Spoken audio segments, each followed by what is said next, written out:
Hi hello ఇవాళ మనం పల్లి చింతతొక్కు చట్నీ ఎలా తయారు చేసుకోవాలో చూసుకుందాం. ఈ రెసిపీ వచ్చేసి అన్నంలోకి నెయ్యి వేసుకొని అలా ఈ చట్నీ వేసుకొని తింటే ఇంక అసలు ఏమీ అవసరం లేదనిపిస్తుంది. అలాగే రాగి సంకటిలో కూడా ఈ చట్నీ చాలా సూపర్గా ఉంటుంది. మీరు ట్రై చేయండి.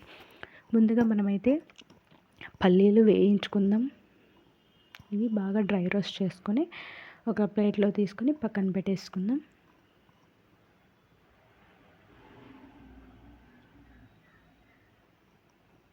ఇప్పుడు అదే ప్యాన్ మీద కొన్ని మీ కారంకి తగ్గట్టు పచ్చిమిర్చి వేసుకోండి, కొంచెం నూనె వేసుకోండి. అలాగే వేసి వీటిని కూడా బాగా వేయించండి. అండ్ మీరు కనుక మా ఛానల్ని ఫస్ట్ టైం చూస్తున్నట్లయితే లైక్ చేసి, షేర్ చేసి, సబ్స్క్రైబ్ చేయండి. మీకు ఎలాంటి రెసిపీస్ కావాలో నాకు కమెంట్ చేయండి. ఇప్పుడు వేగిపోయాయి కదా, వీటిని కూడా పక్కన పెట్టేసుకుందాం. ఇప్పుడు ఒక మిక్సీ జార్ తీసుకొని అందులో ముందుగా వేయించిన పల్లీలు వేసుకుందాం. వేసి కోర్స్ పౌడర్ లాగా గ్రైండ్ చేసి ఒక ప్లేట్లోకి తీసేసుకోవాలి. మరీ పేస్ట్ లాగా చేయకూడదు ముందే. ఇప్పుడు అదే మిక్సీ జార్లో పచ్చిమిర్చి, వెల్లుల్లి రెబ్బలు వేసి కోర్స్గా గ్రైండ్ చేసేసుకుందాం. ఇప్పుడు ఇందులోకి చింతతొక్కు ఉంటుంది కదా, అది మన పులుపుకు తగ్గట్టుగా యాడ్ చేసుకొని, నేనైతే ఒక 2 to 3 స్పూన్స్ యాడ్ చేసుకున్నాను. దాన్ని ఒకసారి మిక్సీ పట్టేసుకొని తీసేసుకున్నాను. దానిలోకి ముందుగా మిక్సీ పట్టుకున్న పల్లి పొడి ఉంది కదా, అది యాడ్ చేసి కొన్ని వాటర్ వేసి స్మూత్ పేస్ట్ లాగా గ్రైండ్ చేసుకోవాలి. ఇప్పుడు పోపు వేసుకుందాం. ఒక గిన్నెలో 2 స్పూన్స్ ఆయిల్ వేసి అందులో ఆవాలు, 2 ఎండుమిర్చి, కరివేపాకు వేసి పోపు వేయించుకోవాలి.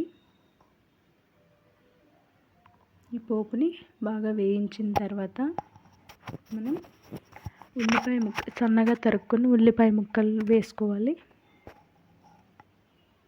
ఇప్పుడు నేను ఉల్లిపాయ ముక్కలు వేస్తున్నాను. ఇవి వచ్చేసి బాగా ఉడికించుకోవాలి. పచ్చిగా ఉండకూడదు, కొంచెం కలర్ చేంజ్ అయ్యే వరకు ఉడికించుకోవాలి. ఇప్పుడు మనకు కొంచెం కలర్ చేంజ్ అయ్యాయి కదా, ఇప్పుడు మనం ముందుగా మిక్సీ పట్టి ఉంచుకున్న చట్నీని ఇందులో యాడ్ చేసేద్దాం. ఈ చట్నీ మనకు బాగా చింతతొక్కు పచ్చివాసన పోయే వరకు బాగా ఉడికించుకోవాలి. ఇప్పుడు ఇందులో చట్నీ మరీ తిగ్గా ఉంటే తినడానికి అంత బాగోదు. సో వాటర్ కన్సిస్టెన్సీ చూసుకొని చట్నీ కన్సిస్టెన్సీలో వాటర్ వేసుకోండి. తగినన్ని నీళ్ళు పోసుకోండి. నేనైతే ఉప్పు యాడ్ చేయలేదు. ఆ చింతతొక్కులోని ఉప్పు నాకు సరిపోయింది. ఇప్పుడు ఒక 6 to 7 minutes ఇది బాగా ఉడికించుకోవాలి. చూడండి ఎలా ఉడుకుతుందో. బాగా ఉడకాలి మీడియం ఫ్లేమ్లో. హై ఫ్లేమ్ పెట్టుకుంటే ఏంటంటే మనకు మాడిపోతుంది. సో మీడియం ఫ్లేమ్లో బాగా ఉడికించుకోవాలి. ఇలా ఉడికిన తర్వాత స్టవ్ ఆఫ్ చేసేసి సర్వ్ చేసుకుంటే మన ఎమ్మీగా ఉండే చట్నీ రెడీ. ఇది రైస్లోకి, రాగి సంకటిలోకి చాలా చాలా బాగుంటుంది. నెక్స్ట్ మళ్ళీ ఇంకొక రెసిపీతో మీ ముందుకు వస్తాను. అంతవరకు stay tune. Bye bye. Thank you.